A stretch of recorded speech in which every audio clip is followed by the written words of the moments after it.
There is a space in my heart where I find the truth.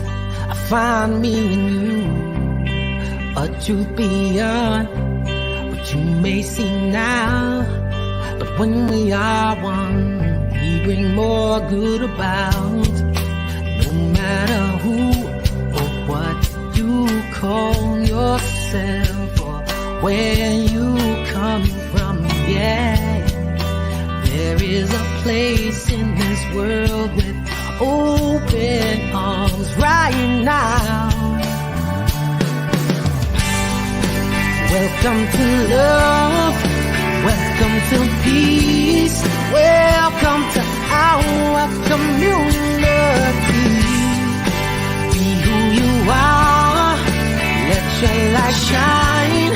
We're so much more when we unite. You are welcome here.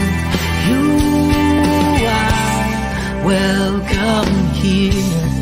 I see with new eyes, allow and unfold, embrace and let go, trust the flow.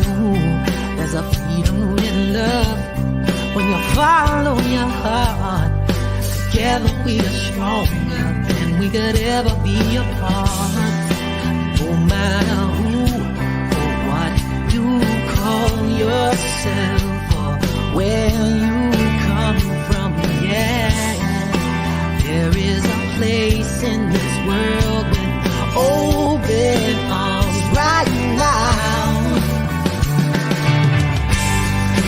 Welcome to love, welcome to peace, welcome to our community. Be who you are, let your light shine. We're so much more when we unite. You are welcome here. You are welcome here. Breathe in and out. Slowly feel all that's around you. All that you feel, all that you know. Let it go. Welcome to love, welcome to peace, welcome to our community. Be who you are, let your light shine. We're so much more when we unite, yeah, when we unite, oh, we unite, yeah, yeah, when we unite, yeah, yeah. You are welcome here. Love is welcome here. Peace is welcome here. You are welcome here.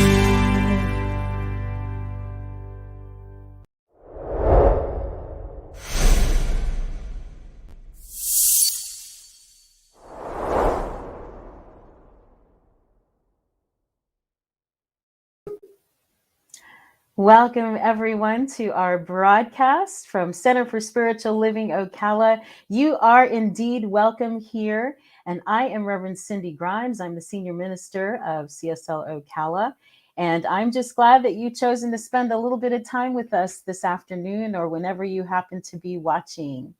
This is your first time. I'd love to tell you a little bit about who we are and what is important to us, what we believe, and all that good stuff. So here we go. We'll start with our welcome and our values.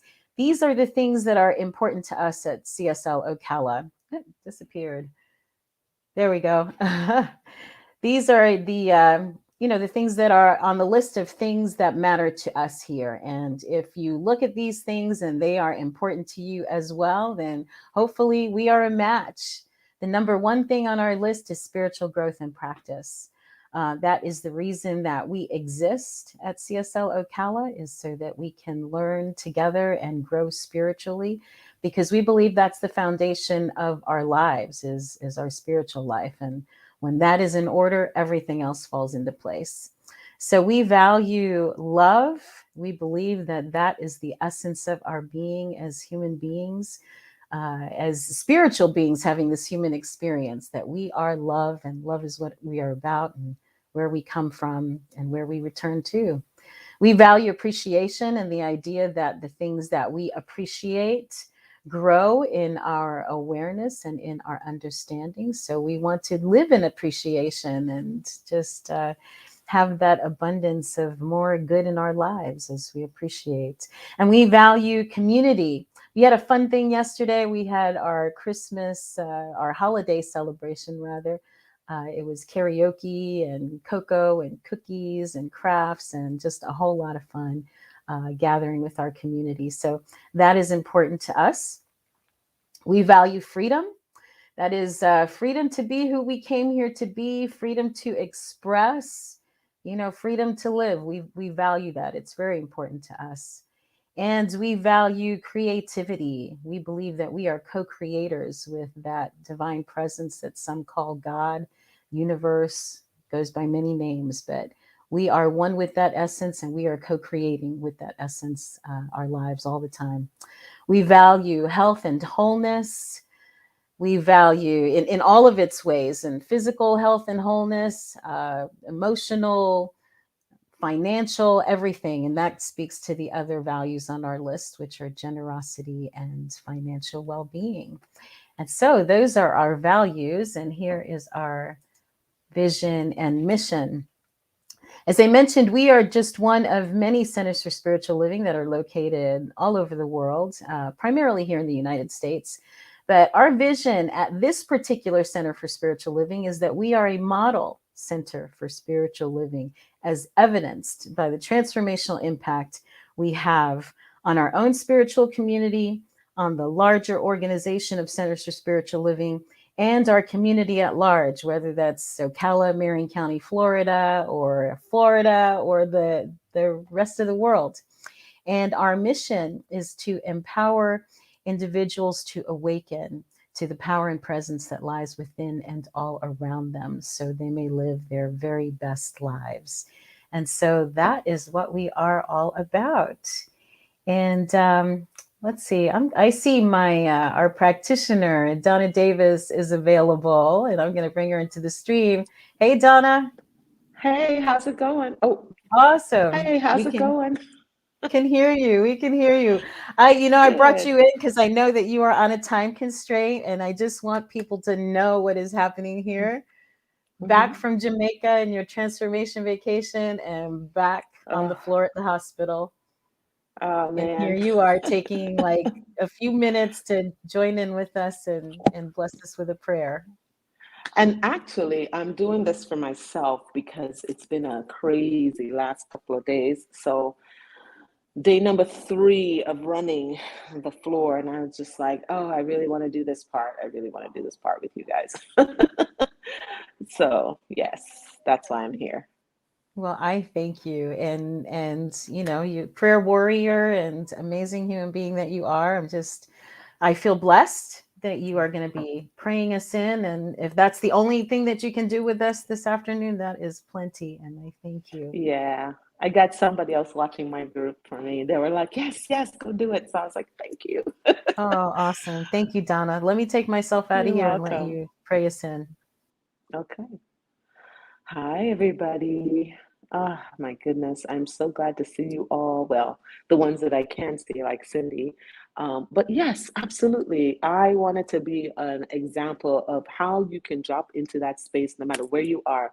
And right now, I am in the hospital working with patients. I mean, they're safely being taken care of by another nurse because she knew that this was important to me. And I always wear my mala beads at work because sometimes I just need to escape and do a quick little affirmation or something like that. So let us just take this moment and center down in where we are, wherever you're sitting.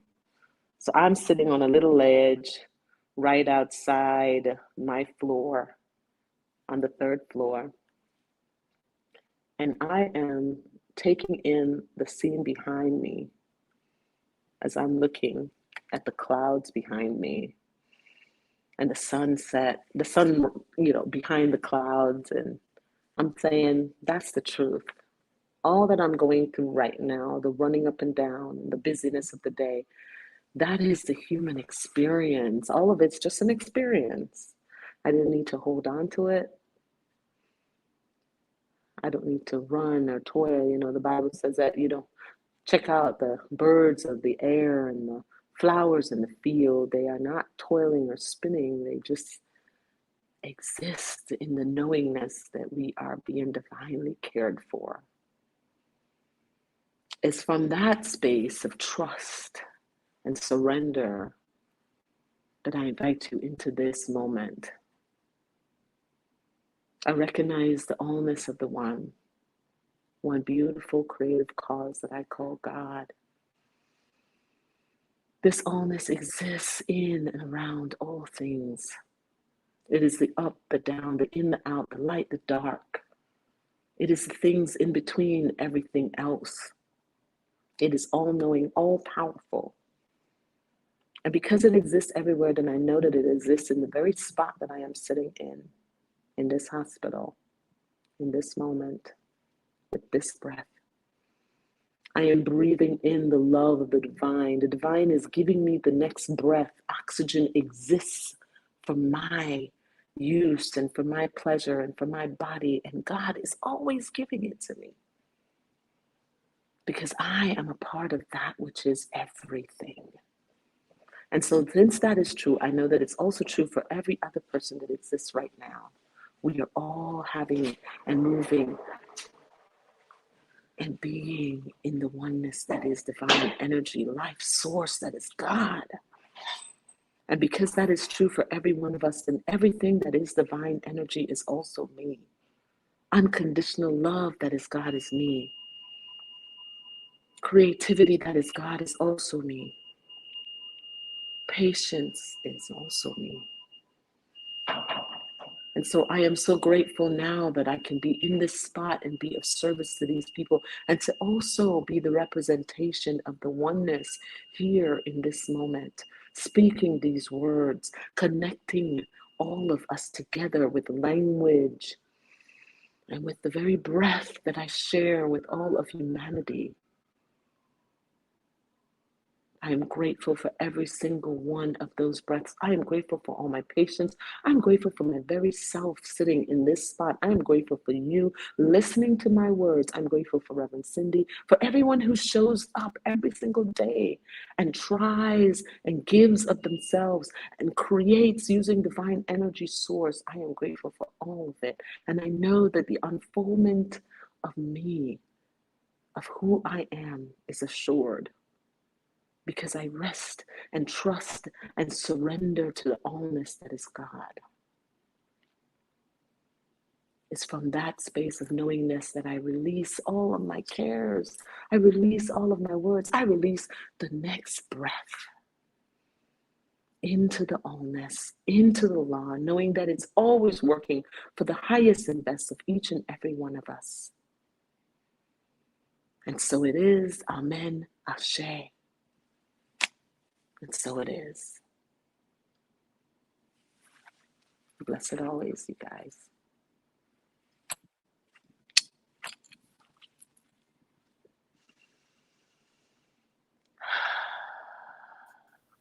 Oops, my mic was muted.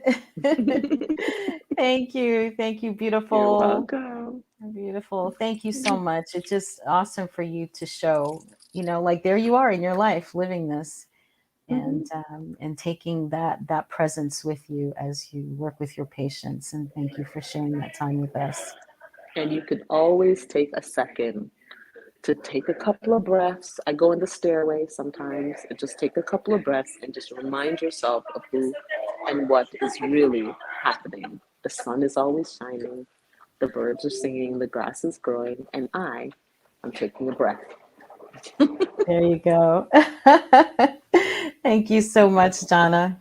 Love you. You're And I welcome. love just imagining that love radiating out from you, that's going out to all of your patients and just healing them in this very moment. Oh, absolutely. And they heal me too with their Hmm. love coming back at me. So it's wonderful. I will be listening to y'all. All right. Thank you so much. Love you. See you later. Later. Love that. She's just has such a gift with words. It's always wonderful when Donna can pray us in. I feel like I'm ready to receive. I'm ready to receive. And so just to get everybody kind of caught up, what's going on? I don't know who's watching, if you're brand spanking new, if you've been following us along for the year, but we have been doing the work of a woman named Valarie Kaur, who is she is a civil rights attorney, a peace activist, who happens to be a Sikh woman and is just very, very spiritually grounded. So much of her teaching and her philosophy is just the same as what we teach in Centers for Spiritual Living. So it was a really good fit for me to take on doing this deep dive into her book, which is called See No Stranger, and the Revolutionary Love Project, which is really talking about love in its fullest sense, I think.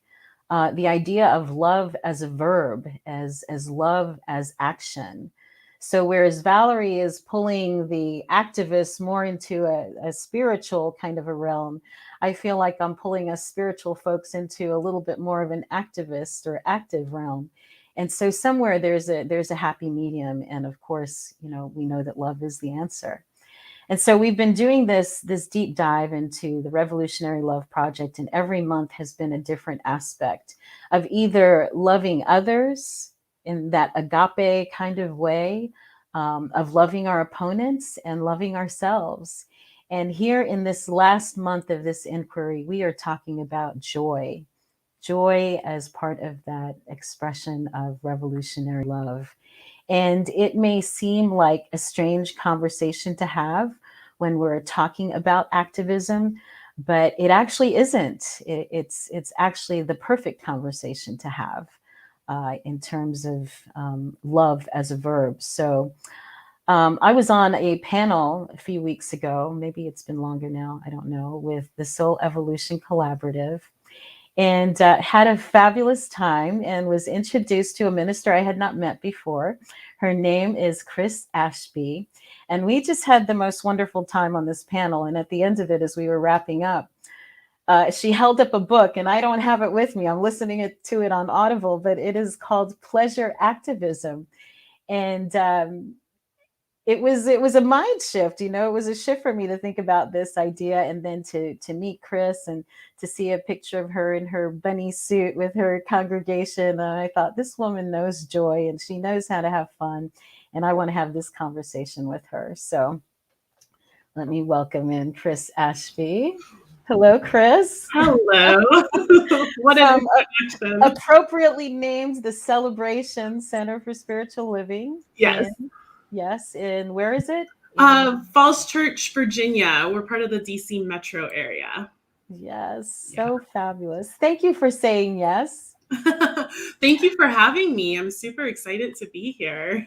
Yes. It was such a fun conversation. And then, like I said, your bunny suit and the pleasure activism just took it over the top. We have got to have this conversation here. Absolutely. I was super excited. This is one of my favorite topics, this idea of joy and pleasure and all of that, really sucking the marrow out of the bones of life. Oh, I love that.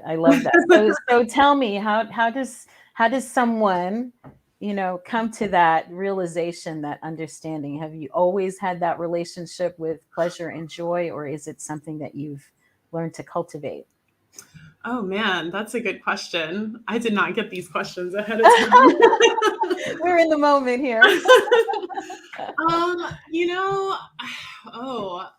I think it's a both and, honestly. I am, for anybody who knows Enneagram, I am an Enneagram 7, and we are all about fun and joy. So I think in some ways, I just kind of come by it naturally. You know, I'm a outgoing introvert, or an introverted something like that, outgoing introvert, I think. And so I just kind of have this, you know, I love to go out and do things and all of this stuff. And it came naturally to me. But what's really interesting about that question is that there was a period of my time where, or a period of my life where I kind of had like several kind of traumatic things happen. And I noticed, it took quite a while, but I noticed that I shifted the way that I was showing up to the world as a result of that.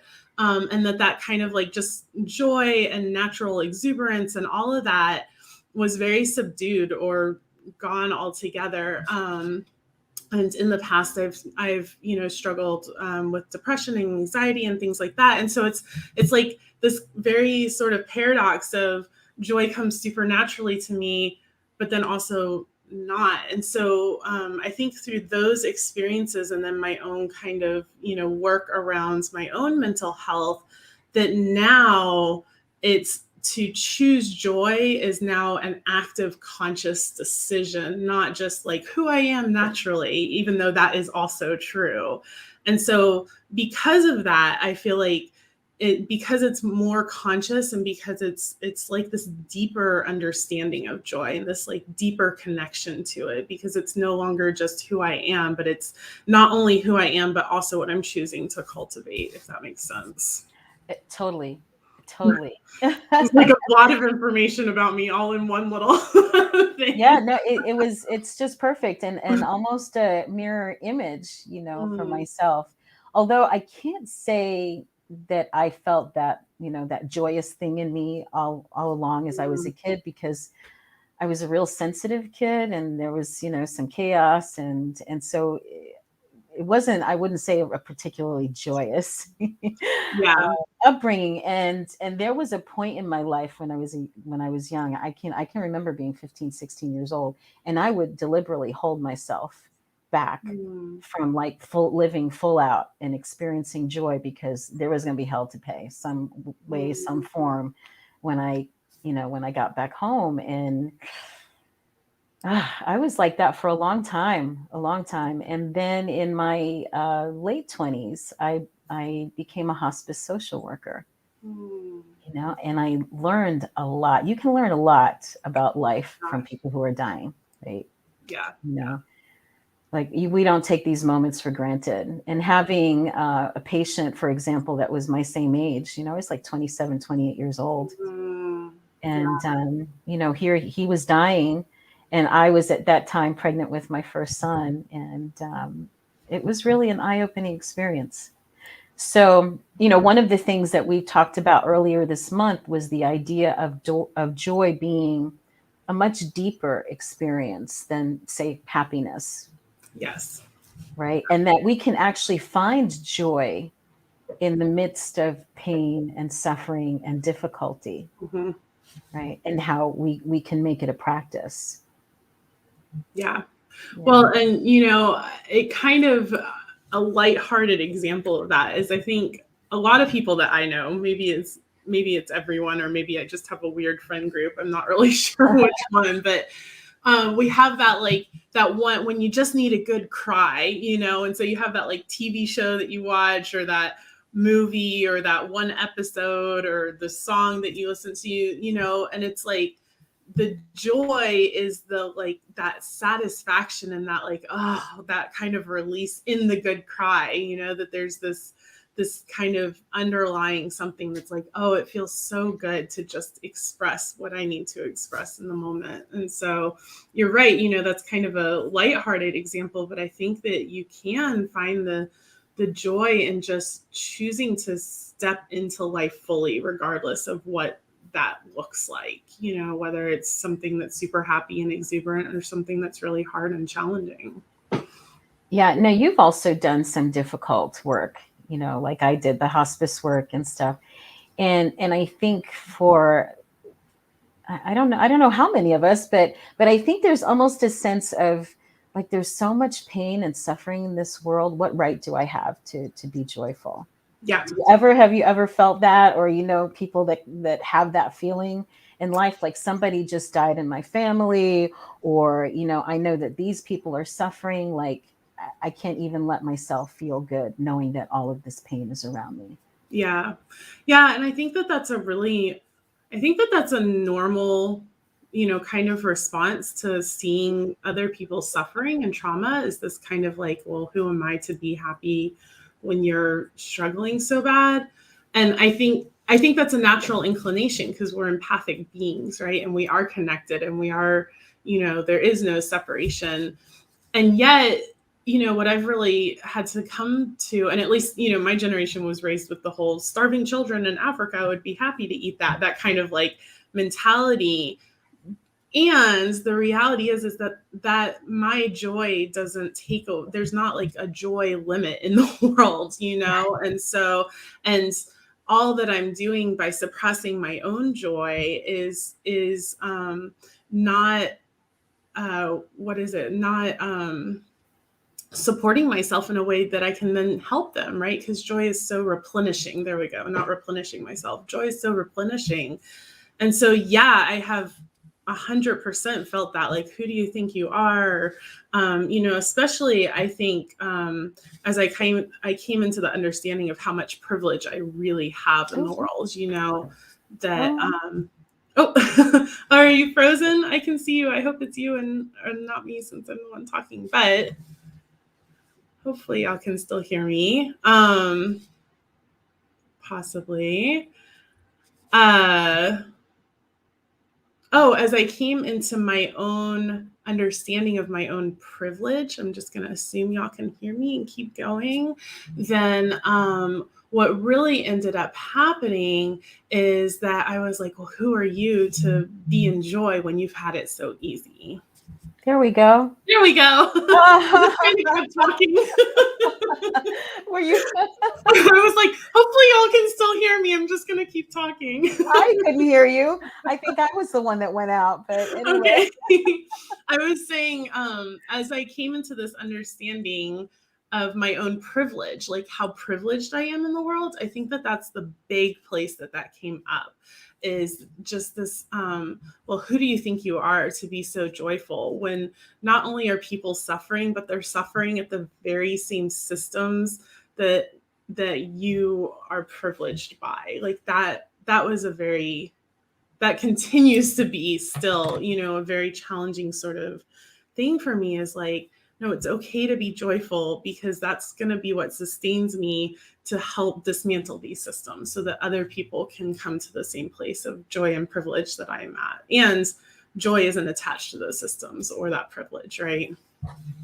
Yeah, exactly. I mean, I think Valarie makes the point somewhere, a really great quote about joy being the thing that makes it all worthwhile. Yes. Right. Yeah. Like what is the point otherwise? To be trudging along in this world with all that pain and sorrow, if there wasn't some upside, if Right. there wasn't the joy and the beauty. But I think maybe the takeaway is that we make a practice of looking for it and finding it. Like, it's not just that there are some lucky few that happen to have been born that way, or, have all the stars aligned for them or whatever, but that it's can be a challenge for everybody. Yeah. It can be a challenge for everybody, and it's available to everybody, that we truly can cultivate that in ourselves. Yeah. And it's so individualized. What brings me joy doesn't necessarily bring anybody else joy. And so we can just do, we can do what works for us, as long as it's not harming anybody else. Yeah. Then joy can just be so personalized to what makes each of us tick. Yeah. Which I think is really beautiful. So what are some of those things for you that bring you joy? Oh, I would say nature is a big one for me. Going outside and swimming. I am a huge water baby. My mom actually put me in swim lessons when I was 6 weeks old. I could swim before I could walk. And so anytime I can get to, especially natural bodies of water, I think really brings me joy. And really that's an example that I can see that's like, it's not just bringing me joy, but it's actually necessary for my own health and well-being, you know, to just have this experience. I would also say, oh gosh, gardening. I really love to garden and do art and creativity. It looks like you're frozen again, so hopefully you will come back. But I keep an art journal and do a lot of artwork and paper crafts. Art journal and paper crafts is what I had just said, Reverend Cindy. And that brings me a lot of joy too, just this creating. I do a lot of process art instead of product art. So I use this art journal because then I don't have to care if the product looks good or not. I can just be in the process of creating and not worry about it. And that really works for me. And honestly, I've kind of created a life that's pretty much full of joy, because my ministry, you know, I'm the senior minister at my church, and that brings me a ton of joy. And I love my congregants, and I love what we're up to as a community. And, you know, I love my office and just all of this stuff. And, you know, I am engaged to Reverend Ryan Pulley, and that brings me a lot of joy, and we have a lot of the same interests. And so really, it's just, there's lots of little things in my everyday life that just bring me joy. Yeah. Ditto. Yeah. What are the things that bring you joy? Yeah, the outdoors also for me. I love trees. I love the mountains. I just love to be outdoors. And I was, you know, raised a city kid, actually. So that's really unusual. Like, I didn't even know that I would like that, but I love it. Like, my husband and I go to national parks, and nice. I just love to be out in nature. And my grandchildren are just, you know, one of my greatest sources of joy now. Being a grandma is so much fun. Absolutely. So much fun. I mean, I love being a mom too, but the grandchildren is a whole other thing. You know, I can observe from a different angle. Yeah. So that is great joy, as well as singing, and, you know, the fact that I get to do work that I love.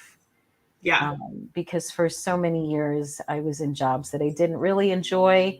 You know, you're just making ends meet. But to feel like I do work that fulfills me, that makes a difference for other people, that stretches me, like, all of that brings me joy.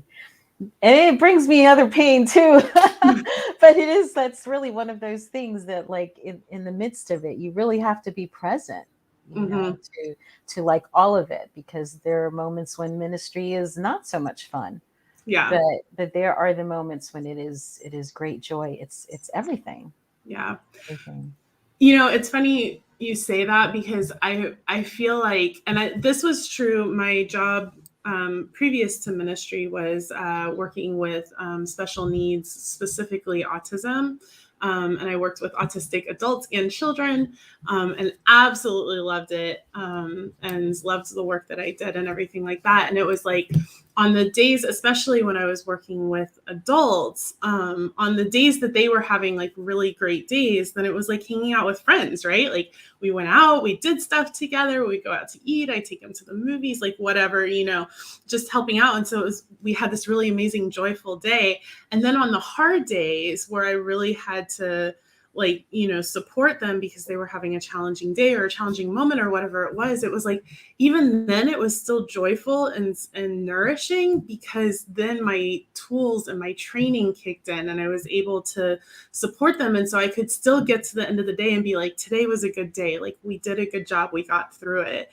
And I feel that way with ministry too. It's like, most of the time I love it and I love everything that's happening. And then on those hard days, it's like my training and my tools and my empathy kicks in. And so I get to the end of the day and I'm like, okay, well, that was really hard, but it was still a really good day, because I was still able to get through it and we were still successful at the end.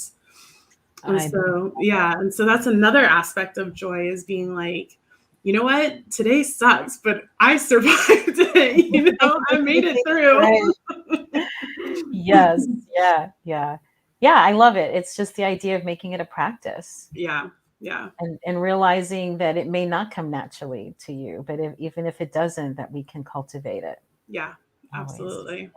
Yeah. Love Absolutely. that. Love that.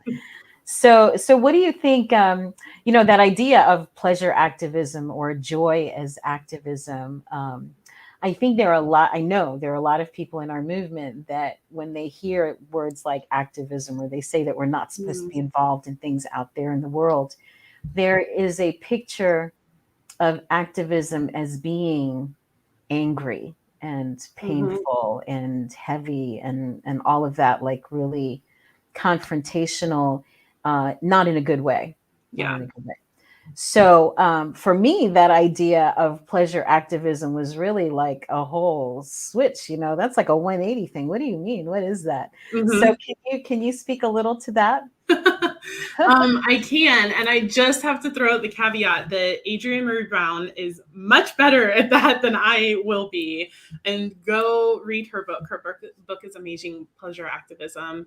And even I think, putting those two words together, I think is really revolutionary in and of itself, because I think that we have a similar sort of reaction to pleasure. Like we have this idea that pleasure is bad or wrong, or that we shouldn't be having it or doing it, or we make it like weirdly sexual. Not that sexual is a bad thing at all, but just, we do all this weird stuff to twist around this idea of pleasure. And so you take like our weird connotations around pleasure and then our like ideas of what activism looks like, and you smash them together and you're like, wait, what is even happening right now? Yes. So basically, what Adrienne Maree Brown in her book says, once again, just go read it. I'm not going to be able to sum it all up, but it's just this idea that activism is not, first of all, it's not a one and done. And so if we're doing things in our activism that aren't sustaining and life-giving, we're going to burn out. And so mostly, it's this idea that activism doesn't have to be hard and bad, and you don't have to be angry to do it, but instead it can just be this noticing. And that's really what it is for me, is just noticing what's not working in the world and what's mine to do around what's not working in the world. And understanding that I don't have to do all of it. I think that's the other thing that we do, that whole, I can't be joyful because this person over here is suffering or whatever it may be. But it's like, if I'm not doing everything, then none of it is enough. Instead of this idea that every little bit that I can do and that I do is supporting this overall vision of whatever our vision is. For us, it's creating a world that works for everyone, right? So anything that I can do that moves towards that is supportive and is helpful, and I don't have to do all of it. And I can, for me also, it's this balance, right? So for example, we try really hard in our household to not create as much, to be as mindful about waste creation as possible, and to use reusable products. And, we use bamboo toilet paper and paper towel, and we have like glass cleaning bottles that we refill and things, things like that. And, when we were moving, we used paper plates, because we just needed to like pack stuff away and move, so it's like this, and then not beating yourself up and not making your life so much more challenging that you're just slogging through it in the name of activism or in supporting other people, but instead just doing what you can and what's yours to do. Being like, yep, we used paper plates for 3 nights, but now we're back to our reusable stuff. Like, that's just the way it is. And just being okay with whatever it is that you can do.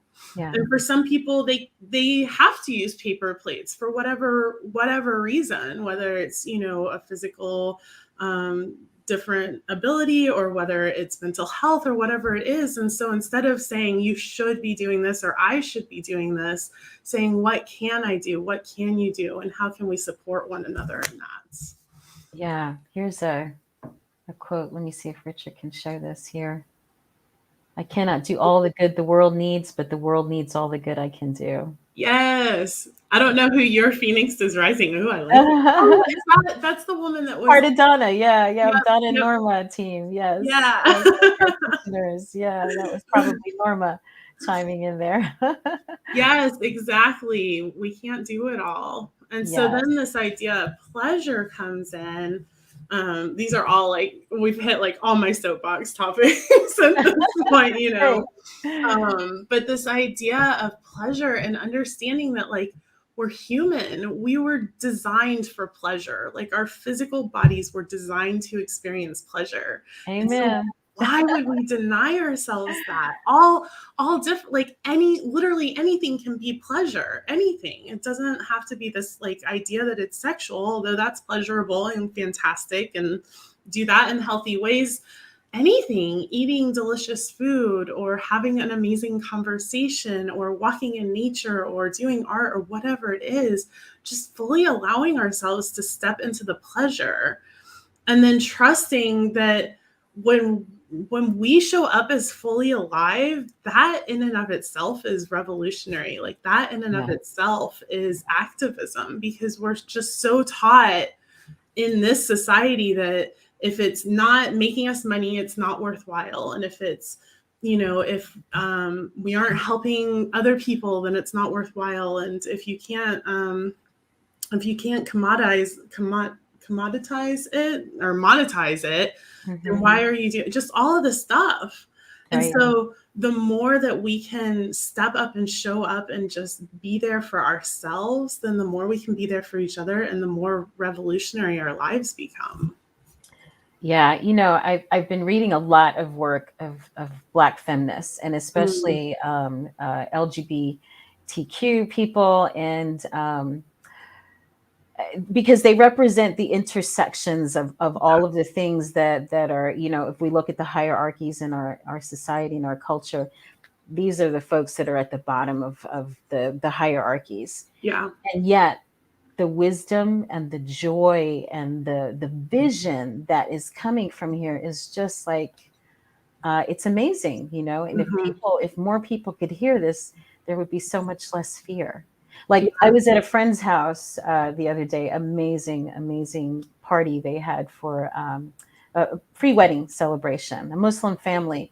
And there were people from all walks of life, all different faiths, all different races. There was music, dancing, laughter, joy. It was beautiful.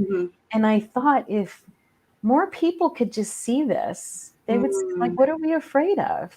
Yeah. You know, their traditions are different than what, you know, some other people have grown up with, but it's beautiful, and it's fun, and there's joy. And, you know, Donna and Norma, for example, my beautiful friends, you know, their home is just a place of love and joy and laughter and connection.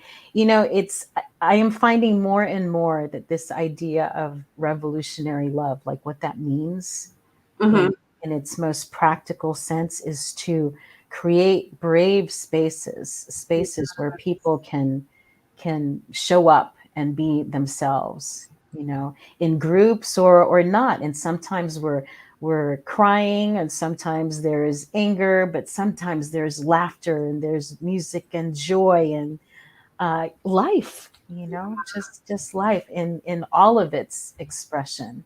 Yeah. I think that's what we're here to do, to witness one another, to create that kind of space where people can show up. Yeah. That we can be that as well, right? Yeah. Right. Yeah. Oh, yes. I'm trying to think. Is it just, that idea of when you show up in your own authenticity and vulnerability, then you automatically give others around you permission to do the same. Yeah. And that can be so scary, right? Because we just don't know what people are going to do if we just show all of ourselves to them. Right. Yeah. So there has to be discernment and boundaries, and also knowing your, you know, your community, more or less, right? Having your places. Like we've talked a lot about that this year, the importance of having your, your tribe, Mm-hmm. right? And sometimes it's your blood family. Sometimes it's not. Sometimes you need to find other places that are safer than your own family. Yeah. Yeah. But And all of that is okay, whatever it is. whatever it is, right? Yeah. Whatever it is. Yeah. Yeah. Oh my goodness. We talked about so many things. Did we hit on all your favorite stuff about joy? Oh my gosh. Well, we didn't really get like detailed into Reverend Cindy sent me this article that was just like mind-blowingly good. And just, these ideas, the title of the article is Joy is an Act of Resistance. And just kind of talking about, this idea that I think my favorite one of it was I think it was under Joy Promotes Resilience, but it was kind of that whole like, that the first thing that dictatorship type places or whatever it is, whether it's a family system or a country or whatever, the first thing they do is stifle things that promote and create joy, like dancing and music and things like that. And so then it was just this idea of, that joy is so necessary. And it was talking about anything that joy gathers and channels energy, and that upends systems that don't work, that energy and that propulsion, right? And so then I had my brain thought about this story. So I actually went and found the story of a woman who was in extreme poverty, and she had $25, and she went out and she bought candles with this like extra $25, and she got so much backlash for it.